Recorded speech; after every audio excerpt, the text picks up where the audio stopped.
Hi everybody, welcome to my YouTube channel Dr.Sreenivas Medical Concepts and my FB page Dr. Sreenivas Concepts.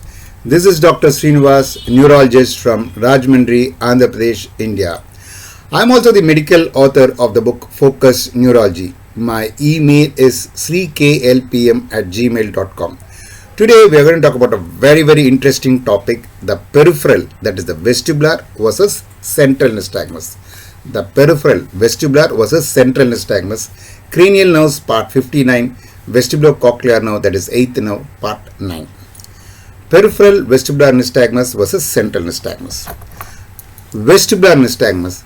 Nystagmus because of vestibular disease may occur spontaneously or reproduced by various manners. Spontaneous nystagmus.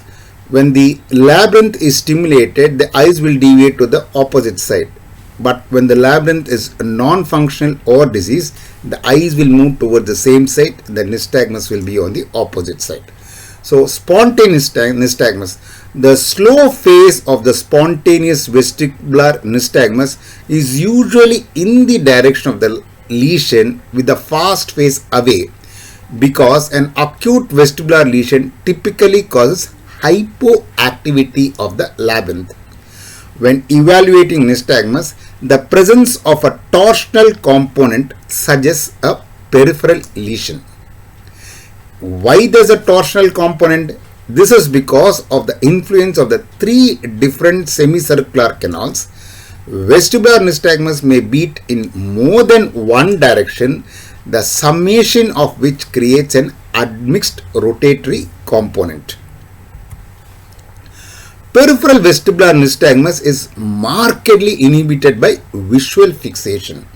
So, inhibiting fixation with Frenzel's lenses, that is the strong convex spectacles that block visual fixation, will often make the nystagmus more obvious by blocking fixation and magnifying the eyes. Now let's talk about the positional nystagmus, the peripheral vestibular disease. When not present spontaneously, nystagmus can sometimes be elicited by placing the patient head into a particular position. This is known as Dix-Hallpike maneuver. The patient is moved from a seated position to a supine position with the head extended 45 degrees and turned 45 degrees to one side so that the one ear is dependent. The patient is returned to sitting and then the maneuver is repeated in the opposite direction. The patient should become symptomatic, that is the characteristic nystagmus findings, when the affected ear is dependent. In canalithiasis, that is the free floating debris that settles in one of the semicircular canals and may be shifted back to utricle and saccule, latency and fatigability are present. Whereas in cupolithiasis, the latency and fatigability are absent because the adherent autoconia are in constant contact with the cupula. So, what are all the various features that differentiate central versus peripheral positional nystagmus on Dix-Hallpike maneuver? So, on one side we have findings, on the other side we have the peripheral nystagmus, and the other end we have the central nystagmus. So, now let's analyze one by one. First is the latency. So, the characteristics of central versus peripheral position nystagmus on Dix-Hallpike maneuver. Latency. In peripheral nystagmus, yes, there is latency. It is typically 3 to 10 seconds, rarely as long as 40 seconds. But in central nystagmus, there is no latency. Next is fatigability, that is the habituation. In peripheral nystagmus, yes, there is fatigability, there is habituation. Individual episode typically lasts 10 to 30 seconds, rarely as long as 1 minute. Whereas in central nystagmus, there is no fatigability. Third is the adaptability. Yes, when maneuver is done several times consecutively, it provokes less of a response each time. So adaptability, the maneuver done several times consecutively provokes less of a response each time. But whereas in central nystagmus, there is no adaptability.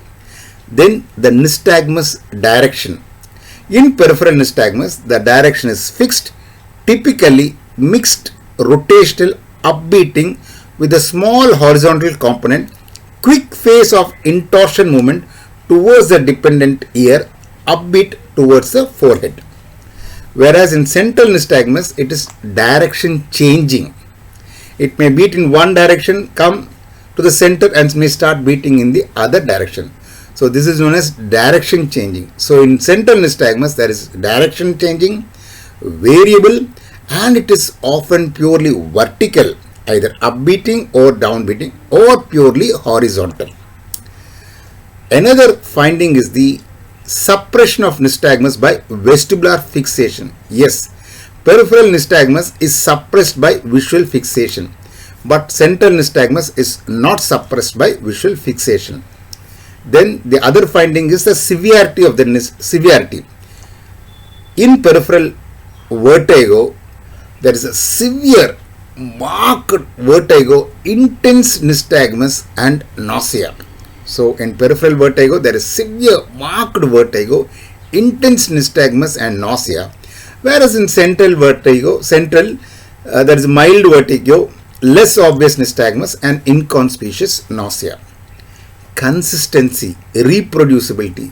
Peripheral nystagmus is less consistent, whereas central nystagmus is more consistent. Past pointing. It is in the direction of nystagmus, slow phase. Whereas in central nystagmus, that it may be in direction of the fast phase.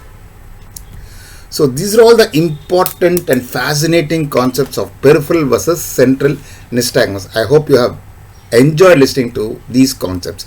The other important concepts of neurology, I have put it in a question answer format in a book, Focused Neurology, written by me, Dr. Sreenivas. This book is available online from all leading booksellers, including Amazon. So if you are interested, this book could be bought online. I hope you have enjoyed listening to these wonderful concepts of peripheral versus central and nystagmus. If you have enjoyed it, please like it and share the link. But please subscribe to my YouTube channel, Dr. Sreenivas Medical Concepts, and my FB page, Dr. Sreenivas Concepts. Thank you.